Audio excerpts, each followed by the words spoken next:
Покажи нам. Красавцы, покажи. Ага. Давай, отпускай. Распушился. Давай, иди нагуливай. Итак, пошла вторая неделя нашего отдыха на берегу реки Митинг. Температура в тени достигала 46 градусов. Сазан не давал покоя с утра до ночи, из-за чего стали ловить на одно удилище, чтобы не разрываться между поклевками и снизить уровень суеты.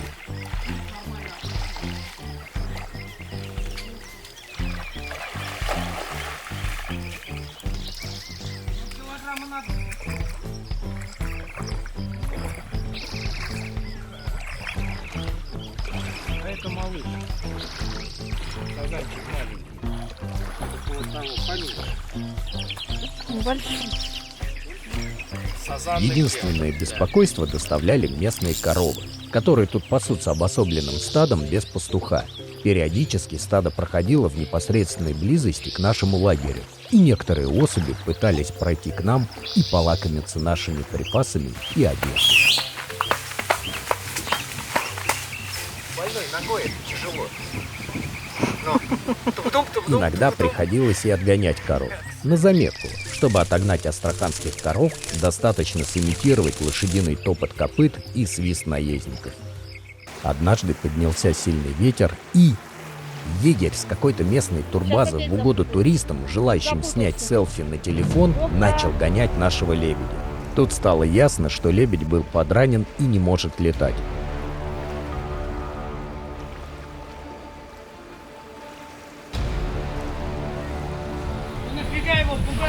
На протяжении 1,5 недели мы наблюдали, как рыбаки, туристы, отдыхающие и местные бережно объезжали лебедя, чтобы не побеспокоить и не напугать птицу. А эти Пидорасина!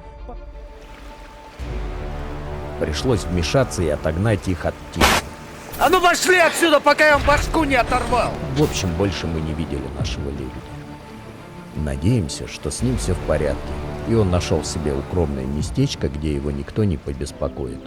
А тем временем приехали наши первые соседи. Ими оказались уже знакомые нам с прошлого года Виктор, Раиса и Александр из Тульской области. Клев сазана вообще исчез на несколько дней, а вот поклевки карася, напротив, усилились. Вскоре приехали еще соседи, тоже ребята из Тулы, всего на несколько дней. Расположились они прямо рядом с нами. И вот представьте разочарование ребят. Именно в дни их отдыха сазан практически отсутствовал. Конечно, они в полной мере насладились ловлей карася, но скажу откровенно, это далеко не одно и то же.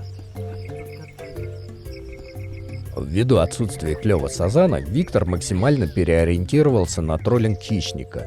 Заразившись его примером, мы тоже накачали лодку. Но с собой мы привезли очень маленькую лодку. Она, конечно, удобна для путешествий и перевозки, компактная, весом всего лишь 12 килограмм.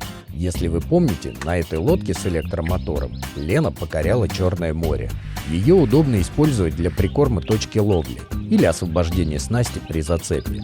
Однако троллить на сильном течении в ветреную погоду на реке в поперечнике с километр оказалось плохой идеей.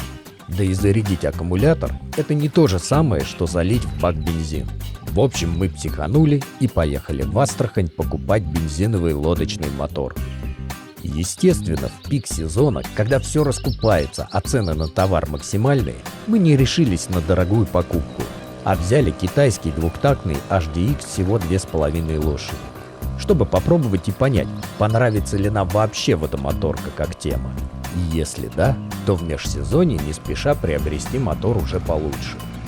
Конечно, с бензиновым мотором дело пошло. Однако, наша лодка мала и практически не позволяет вести съемку. Поэтому, забегая вперед, в следующем сезоне мы сделаем отдельный рассказ о нашем новом опыте в водомоторке и о том, какой мотор и лодку мы приобрели. И, конечно же, с нас улов. Судачок. Не знаю, как большие самы сопротивляются. Но это Подожди, очень подожди. жалко, уж больно маленький. Пускай. Ой, Вот куда к ты ко тебе мне? поплыл. Нет, подлодка. Подлог. Ой-ой-ой-ой-ой-ой-ой-ой-ой, как не хочет. Вот. Мы по-любому отпустим. Сейчас? Нет, вот это вот ставь. Ну, главное, чтобы она человек. Ай-яй-яй, где? Вот он. Ты, малыш. Помимо прочего, на реке мы встретили Юрия Философа. Он профессиональный блогер-самятник. Ссылку на его канал оставим для вас в описании.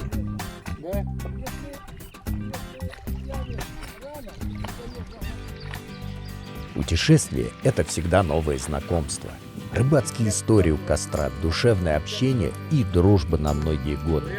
Вот, например, Сергей из Татарстана так увлеченно рассказывал нам о нюансах ловли сама, что, конечно же, мы и сами загорелись этим делом. Вот только сомики нам попадались, пока что не того размера. Но, как говорится, главное начать, а опыт и навыки со временем придут. Отдельно хочу рассказать о местных жителях этого края. Это всегда очень радушные и общительные люди, которые гордятся своей честностью и порядочностью. Они всегда готовы к общению и всегда подскажут и помогут, если что-то потребуется. И, конечно же, местные дети. Несколько подростков постоянно нас навещали. Пообщаться, обменяться новостями и опытом. Замечательные юноши. В общем, от одиночества мы точно не скучали. Пока не пришли грозы. И на протяжении 2 суток мы были практически заперты в шатре. Ночью температура упала аж до 32 градусов. Не поверите, мы чуть не замерзли. Сейчас, когда за окнами лежит снег, это даже смешно. А клюет замечательно, очень хорошо клюет. В такую погоду, когда был штиль и жарко, клевало крайне плохо. И вот так вот мы устроились с креслами, со столом в палатке. Тент-палатка.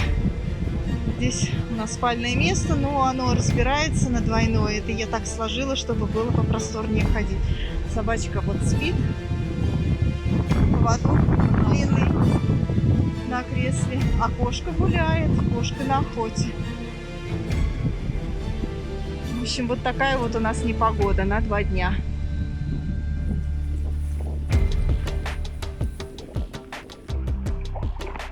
Как ни странно, клев сазана только усилился. И это был очень интересный опыт.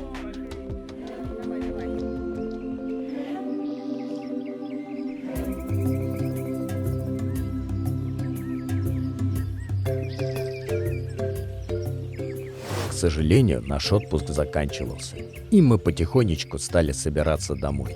О чем мы расскажем в следующей серии. Ну а сейчас подписываемся, ставим лайк и помните, дядя Вова плохому не научит.